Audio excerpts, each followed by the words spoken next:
When my son stepped outside and saw the empty backyard, he looked up at me with his wide, hopeful eyes and asked, "Did nobody want to come, Mom?" I forced a smile so he wouldn't see the ache in my chest. I told him, maybe they were just running late. Maybe there was traffic. Maybe anything but the truth. He turned back toward the space-themed decorations we'd put up together the night before. The balloons we tied to the fence swayed gently in the breeze, untouched. The cake sat perfectly centered on the folding table, with his name written across the top in blue frosting, Eli, age 8. Every chair was empty.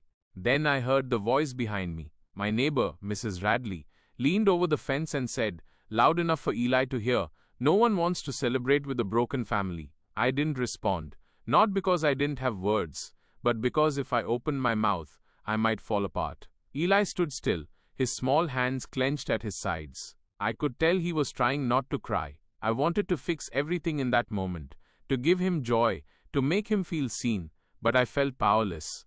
Then, out of nowhere, a black van rolled up to the curb. Slowly, quietly, the engine cut off. Doors opened. 3 men stepped out, dressed in full Air Force uniforms, one of them carrying a cake. The entire street fell silent. My name is Lena Monroe, and for the last year, it's just been me and my son Eli. I didn't expect to be raising him alone. I didn't plan on becoming a single mother before I turned 35, but life rarely asks for permission before it breaks you. Eli's father left last spring. There was no big fight, no dramatic ending. He just stopped trying. One day he came home from work, said he needed space, and packed a duffel bag. He moved into an apartment across town and gradually faded out of our lives.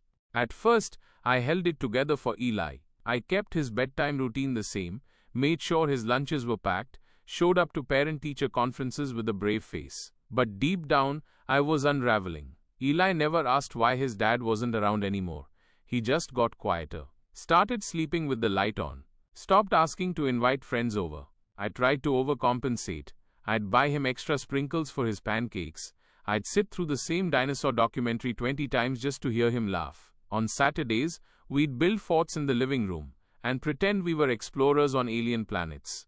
Eli has always been imaginative. He believes in kindness and good guys and heroes. He's the kind of kid who says thank you to the mailman and hugs stray dogs. So when he told me 3 months ago that he wanted a real birthday party this year, with games and decorations and cake and friends, I told him absolutely yes. No hesitation. I picked up extra shifts at the diner. I stopped buying coffee and did my nails at home. Every extra dollar went into a little white envelope I kept hidden in the kitchen drawer labeled Eli's Big Day. He picked the theme himself, Space Explorer Training Camp. We made cardboard rockets together. He wanted to dress up like an astronaut, and I found him the perfect helmet at a thrift store downtown. We handwrote the invitations. I helped him pass them out at school. He was so proud. He told me every morning how many days were left. 8 more days, Mom. 4 more days, Mom. Tomorrow's the launch. He asked me if I thought his friends would like the moonwalk I rented. I said of course they would.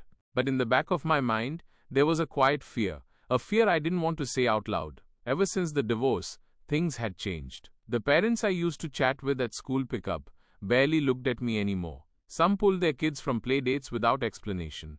Others just said things like, "We're really busy lately." I tried not to take it personally. I told myself people were just dealing with their own lives. But I knew what was really going on. In a town like ours, a single mom might as well be carrying a scarlet letter, especially one whose ex-husband used to coach Little League and lead prayer circles. People chose sides, even when I didn't ask them to. Still, I didn't want Eli to feel that. I didn't want him to carry the weight of my broken marriage. The night before his party, we stayed up late blowing up balloons and taping silver stars to the fence. He told me it was going to be the best day of his life. I told him I couldn't wait to see it. I remember the way he looked at everything when we were done. He stood in the middle of the yard, arms crossed like a captain surveying his ship. "You think people will like it?" he asked. "They're going to love it," I said. That night, I lay awake in bed, staring at the ceiling. I kept replaying the invitations in my head, the smiles I thought I saw from the other kids. I wanted to believe the best. The morning of the party, I made Eli's favorite breakfast. Banana pancakes with chocolate chips. He wore his astronaut costume all day. kept asking what time it was, how many more minutes until people showed up. At 2 o'clock sharp, we opened the gate. Music started playing. The cake was ready. His party table had goodie bags, plastic telescopes, and glow-in-the-dark stickers. And we waited. Every passing minute felt like a paper cut. Small but sharp. A reminder. He kept looking at the street. Every time a car passed, he ran to the gate, then came back slower than he left. An hour later he asked if maybe they just got lost. I told him, maybe. But deep down I knew. And when that woman next door said what she did, when she reminded me exactly how people saw us now, I felt something in me start to crack. Eli was still staring at the empty chairs when I whispered, "We'll make this day special anyway." I meant it, but I didn't know how. Not yet. By 3 o'clock I knew no one was coming. I kept checking my phone, even though there were no notifications, no texts saying, "running late" or "we're on our way." Just silence. Eli sat at the party table, with his little astronaut gloves still on, trying to open a juice box. I watched him struggle for a second, before I stepped in to help. He smiled at me and said, "Maybe they're parking far away and walking." I nodded and said, "Yeah, that could be it." But my heart was breaking. The music I'd spent an hour picking out started to feel loud and awkward, so I turned it down. The balloons we tied up that morning had started to droop in the sun. One of them popped, and Eli jumped. He laughed nervously and looked around to see if anyone else thought it was funny. No one did. He looked at me and whispered, "I think we should wait inside. They'll probably come when it's cooler." I helped him gather the unopened goodie bags. I saw how he avoided looking at the empty chairs. I wanted to take all the pain away, but I didn't know how. Not this kind of pain.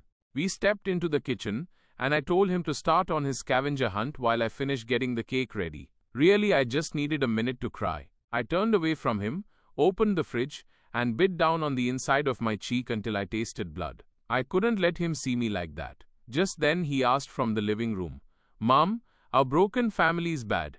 I froze. My hands were still gripping the edge of the counter. I turned around slowly and said, "What do you mean, honey?" He looked at me with eyes too serious for an 8-year-old. "Mrs. Radley said," he explained, "nobody wants to come to our house because we're a broken family." There it was, the sentence that shattered me. I dropped to my knees in front of him and took off his helmet. "No," I said firmly. "We are not broken. We are strong. Just because it's you and me doesn't mean we're less than anyone else." He nodded like he believed me, but his eyes were still full of questions. That woman had always made little comments, subtle digs about Eli playing alone, or about how I was doing my best, like it was a charity case. But this was the first time she'd let her bitterness spill over in front of my son. I walked to the window and peeked through the curtain. She was in her garden, pruning her roses, like she hadn't just kicked my son's heart in the teeth. I opened the back door and stood on the porch. She didn't even turn to look. "Nice turnout," she said without glancing up. "Guess people aren't interested in awkward situations." I wanted to scream at her, to march into her yard and tell her exactly what I thought of her cruel little remarks. But I didn't, because Eli was standing behind me, watching, and I didn't want him to see me become someone ugly. I took a breath and said, "You didn't have to say that in front of my son." She finally looked at me. "Kids should know the truth early. Life isn't some fantasy." I shut the door quietly and turned back to Eli. His helmet was back on. He had started the scavenger hunt on his own. He was crouched behind the couch, with a toy telescope, pretending to scan for alien life. I watched him for a second. He was trying so hard to be okay. I couldn't let this be how he remembered his 8th birthday. I wouldn't. I grabbed the Bluetooth speaker and cranked up the music again. I walked outside and shouted into the yard, "Commander Eli, Mission Control is online. Prepare for launch." He poked his head around the corner. "Really?" "Absolutely. We've got a mission to complete. Alien life forms have taken over Sector 4. His face lit up. He ran outside and pointed dramatically at the tree near the fence. "They're hiding behind that asteroid." And just like that, we were back in the game. We ran. We dodged invisible laser beams. We laughed louder than I'd heard him laugh in weeks. He was sweating under his costume, but he didn't care. I didn't either. At one point, I caught my breath and looked around. No guests, no RSVP texts, just me and my son. But there was joy in his voice again. That was something. Then, Just as we were planning our final assault on the alien mothership, aka the shed, we heard it. Tires. Gravel crunching. I turned toward the street. A black van was pulling up to the curb. At first I thought it was a delivery van. Maybe someone sent Eli a surprise gift. Maybe my mom had ordered something last minute. Maybe anything that would give this day some kind of magic. But this van was different. Matte black, no logos. The kind of vehicle you'd expect in a movie. Not on our quiet little street, lined with minivans and wind chimes. It came to a slow stop, right in front of our house. The engine went silent. I instinctively stepped in front of Eli. The side door slid open. 3 men stepped out, one by one. They were dressed in full Air Force uniforms. Clean, pressed, boots polished. One of them, tall, maybe early 40s, was carrying a cake box in his gloved hands. Another held a large, wrapped present. The third wore a pair of aviators and looked like he'd walked straight out of a recruitment poster. I didn't understand what I was seeing. I glanced at Eli. He was frozen in place, his little hand still clutching the plastic telescope. The man with the cake approached first. He stopped just inside the yard and looked at me kindly. "Ma'am," he said, "we're looking for a Commander Eli Monroe." Eli blinked. "That's me." The man's face broke into a smile. "Sir, we were informed today was your launch celebration. We've come to report for duty and bring supplies from the base." I stared at him, stunned. I don't understand. How did you? He held up his phone and turned the screen to show me. It was my social media post from earlier. The photo of Eli sitting alone in his birthday chair under the space banner we made together. The caption read, "I just wanted one happy day for my boy." Written it in a moment of desperation, hoping someone out there might hear me. I never imagined anyone actually would. "We were off duty, just wrapping up a community training," the man continued. "Saw the post. We figured we could do something about it." I didn't know whether to cry or hug them. Eli looked up at me with eyes wide in disbelief. "Are they real?" he whispered. I nodded slowly. "They're real, baby." The airmen went back to the van and started unloading. Not just one present, but multiple. A telescope, a model rocket kit, a signed photo from a real astronaut. One of them pulled out a folding table. Another set up chairs. And the man with the cake gently placed it on the center of our original party table, right where ours had started to melt in the sun. The cake was navy blue, with tiny edible stars and planets. In the center, in white icing, it read, "Commander Eli, mission accomplished." Eli stood perfectly still, like he couldn't believe it was real. Then one of the airmen knelt down and held out a badge. "This is for you, Commander. Space Exploration Honorary Unit. Welcome aboard." Eli took it with both hands and stared at it like it was made of gold. Then, with all the pride in the world, he saluted. The men straightened and saluted back. It was quiet, respectful, powerful. I heard a door creak open across the street. Mrs. Radley had stepped out onto her porch, pruning shears still in hand. She squinted at the uniforms, then backed into her house without a word. A few other neighbors peeked through blinds. No one said anything. The whole street felt like it had been hit with a wave of silence and awe. Then Eli turned to me and asked, "Can I invite them to play the scavenger hunt?" I laughed. Actually laughed for the first time all day. I think they'd be honored. The rest of the afternoon, we had a real party, not the one I planned, but something even better. They helped Eli search for alien artifacts in the yard. One of them let him try on a real Air Force cap. Another taught him how to stand at attention. He soaked up every second of it. And I stood there watching, trying to memorize the way his face looked. Joyful, validated, seen, not left behind, not forgotten. This wasn't a rescue mission. It was a reminder that sometimes, when the people closest to you disappoint you the most, the kindness of strangers can feel like a miracle. I didn't know who had shared my post or how far it traveled. Somehow, it found the right hearts. And those hearts showed up in a black van with a cake and a sense of honor that filled the emptiest day with something unforgettable. The sun had dipped lower in the sky by the time the cake was cut. Eli stood at the head of the table, still wearing his space helmet, surrounded by men in uniform who clapped and cheered as I lit the candles. I watched his face glow with the flickering light, his eyes wide, cheeks flushed from running and laughing. I held the lighter a second longer than I needed to, trying to burn the image into my memory. "All right, Commander," said the man who had brought the cake. "Make a wish and prepare for launch." Eli closed his eyes tightly. I saw his little fists clench at his sides, like the wish had to pass through every part of his body before he blew. Then, one big puff. Cheers erupted. They all clapped again. Someone whistled, and one of the airmen gave Eli a high five so hard he nearly toppled over. As I sliced the cake, one of the men leaned in and said quietly, "He's a good kid. You're doing something right." That nearly undid me. I nodded, smiling too hard, blinking too fast, trying not to fall apart right there with a plastic knife in my hand. We passed slices of cake around. I grabbed a juice box from the cooler, handed it to Eli, and sat beside him on the grass. He leaned against me and whispered, "Mom, are they superheroes?" I smiled. "They're real-life ones." He paused. "I don't think I want to be a space explorer anymore." I looked down at him, caught off guard. "No." He shook his head and pointed at one of the airmen showing off how to fold a paper plane into a fighter jet. "I want to do what they do. I want to help people who feel sad, like me." I couldn't speak, because in that moment, I realized something had changed in him. Eli wasn't just happy that people showed up. He felt powerful. He felt worthy. He felt seen in a way he hadn't in months.